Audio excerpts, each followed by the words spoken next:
Happy Sunday morning.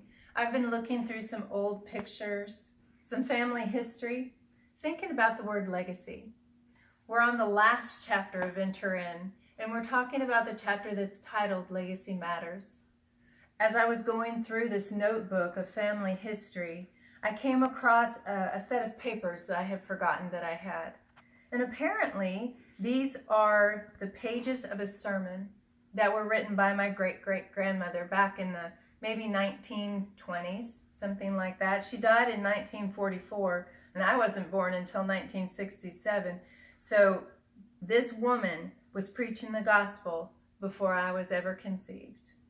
And I love the name of this sermon. It's called The Woman's Part, Her Right to Preach. I thought that was very timely.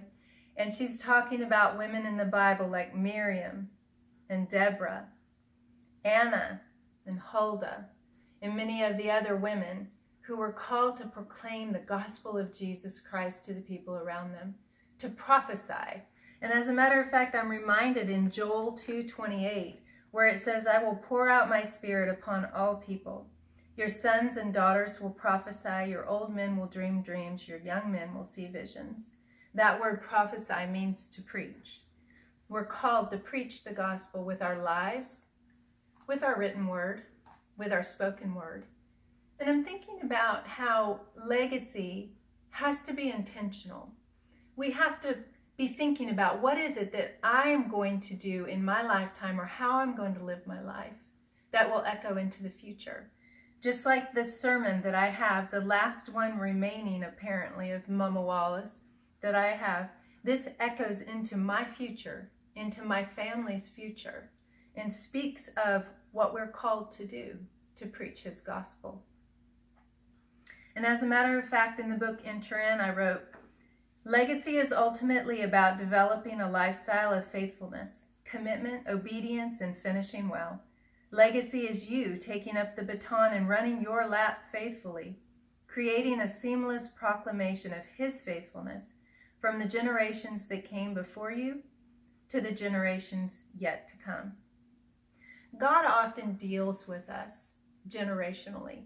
Even though it's hard for us to see what we're doing that may affect generations to come, we're more concerned sometimes with what's happening in our lifetimes and what we're doing personally.